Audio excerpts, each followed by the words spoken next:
channel is sponsored by Great Bay Outfitters. Great Bay Outfitters is a waterfront kayak shop located near Great Bay. They are New Jersey's #1 volume dealer of Old Town kayaks. Great Bay Outfitters specializes in fishing kayaks and offers demos, rentals, repair, rigging, and a full assortment of PFDs, dry suits, motors, paddles, and accessories from many major brands.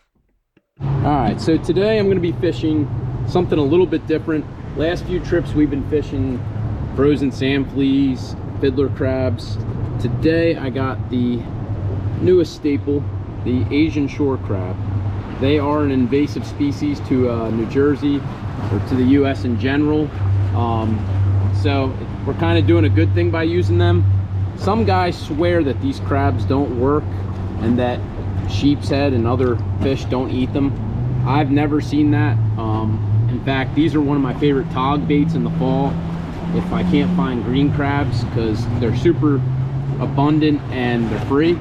But let me show you how I'm going to rig them up. So I have a knocker rig and I have a jig. I'm going to start with the jig. Maybe I'll switch over. What I like to do is hook them through the legs, like through the middle of the legs, out the side, so it sits on the jig like that. If the fish are really picky on the day, I'll pinch it or I'll cut a corner of the crab off, but that's pretty much all we're doing today. Now, I'll be honest with you, this time of year can kind of be hit or miss for bridge fishing because the water temperature is starting to really get high. But when conditions are ideal, stripers, tog, sheepshead, flounder, they're all fish that I've caught on these crabs. I've caught perch on them up the river before. They're like nothing different than a mud crab in my opinion. The one difference I would say with the mud crabs opposed to these are they're a lot faster and a little bit harder to catch, in the sense that they can move much quicker. When you flip a rock for them, the mud crabs don't really do much other than put their claws up. These guys scurry along. If you're interested in figuring out how to catch these types of crabs, I'll put a link up here. I did a video about 4, maybe 5 years ago, kind of detailing how you could catch them. They're really not hard to catch. The biggest thing I find with them is it's very tide dependent, so you got to kind of rely on a lower tide to get to where they are.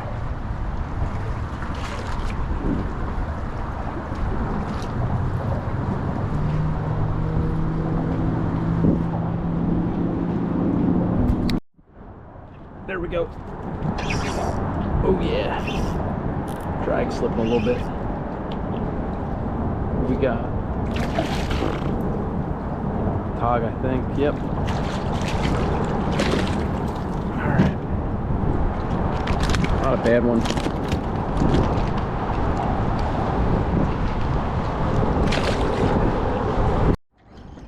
What did I just get into? Oh. Wow. I thought I was on the bottom because my line wasn't going out. I think I got into a striper maybe? Yeah. As it was falling, yeah, it's a striper. That's a striper, all right. Oh, son. On the Asian shore crab. And people say they don't catch fish. I do think people say that to try and keep people from catching them, because I know some people that complain that all their crab spots have been tapped out.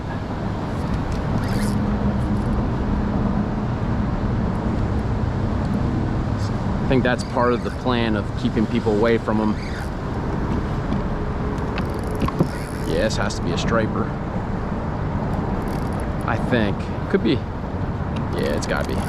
Although, yeah, I think it's a striper.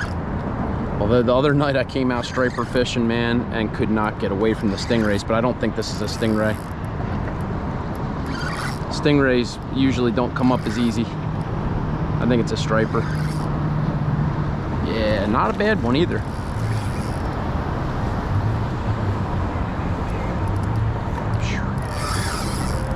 What did I do? Scared them. And I know there's a wake behind me. Let's see if I can't get him on this one.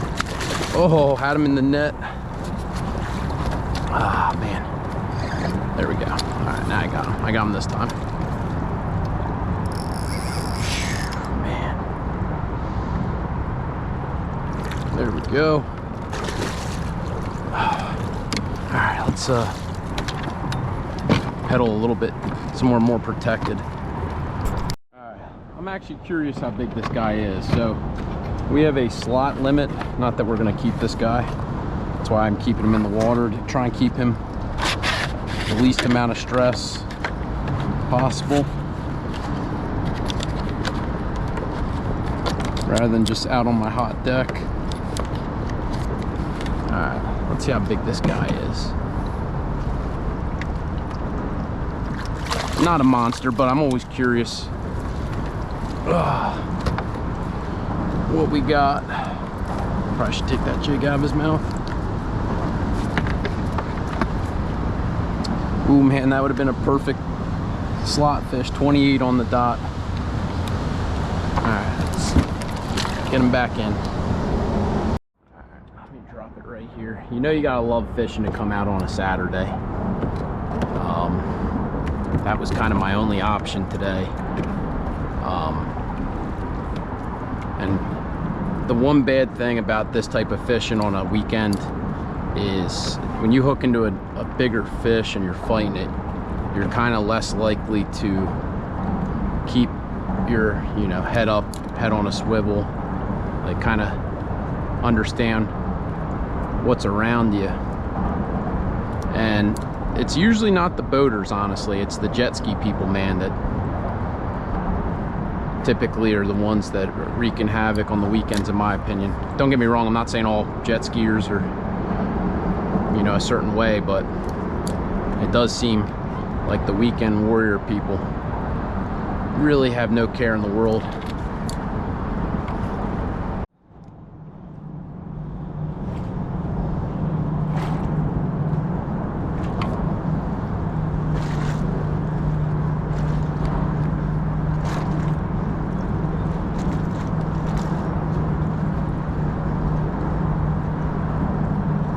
There we go. Oh yeah.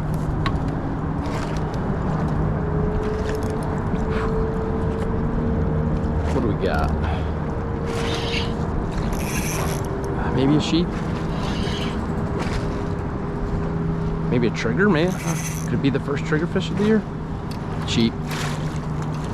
All right, not bad.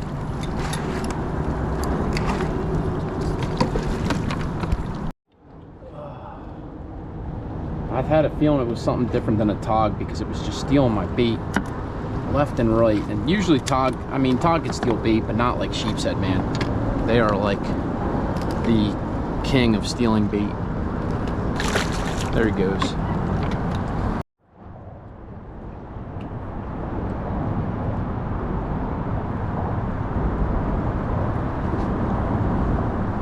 Something just took a swipe at that and dropped it. Might have been a little tog.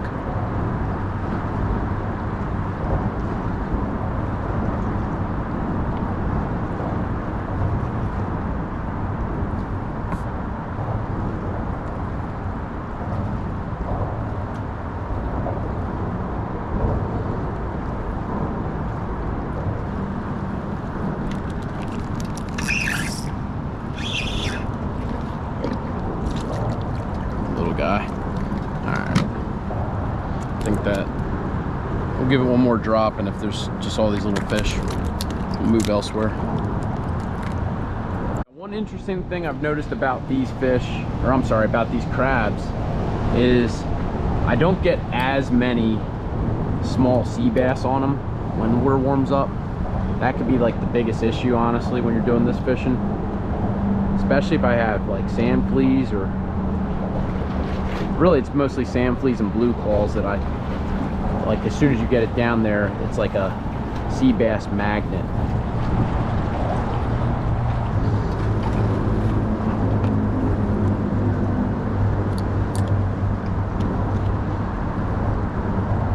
I know if I drop this all the way to the bottom, it's gonna get smoked by some tog.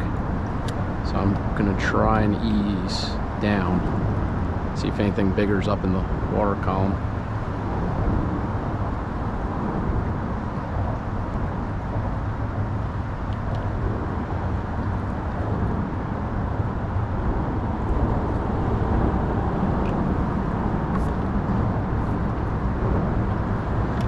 Crazy is if I open this bail like this right now, watch how fast we get a hit as soon as it gets all the way to the bottom.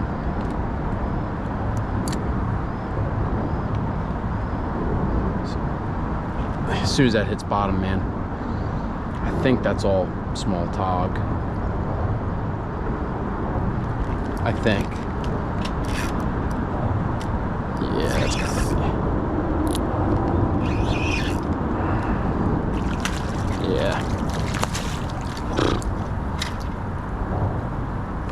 Pretty sure this spot is loaded with tog right now, so we're gonna try somewhere else.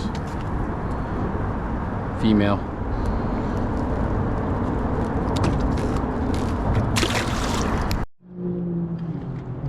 I just get into it right there, tog.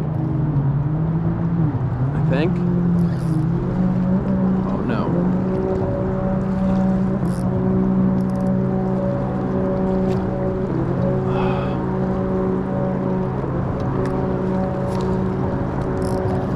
Oh no, my reel's...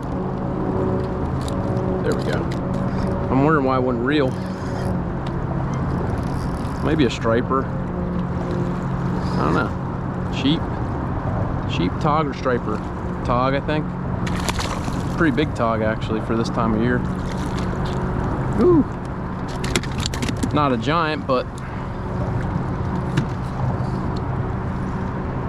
usually bigger ones move out when that water gets warm like it is right now. Alright, let's see if anything else is here as I wrap my line around the tip of my rod. There we go.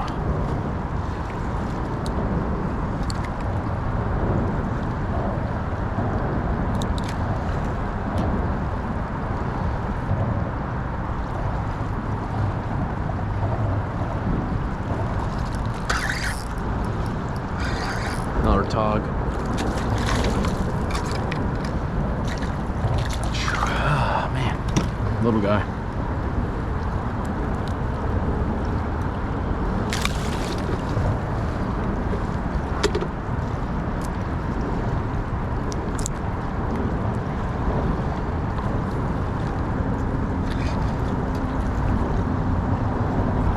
All right, let's try that again.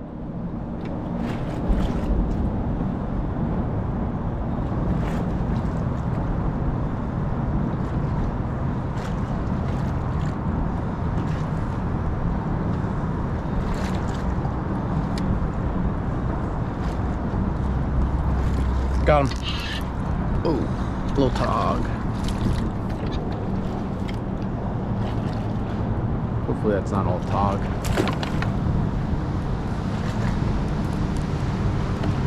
I'm gonna try this knocker rig. It's a little bit lighter than the jig I have tied on, and there's not much current where I'm fishing per se. So I think we'll try this, see if it does any different. Just makes it a little bit easier setting the hook on, in my opinion, on like the right bites.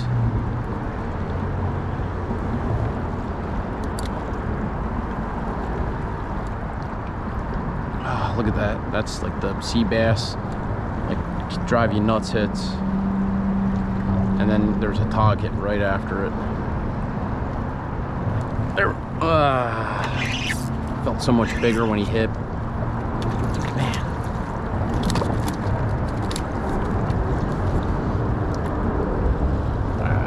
Gonna move elsewhere.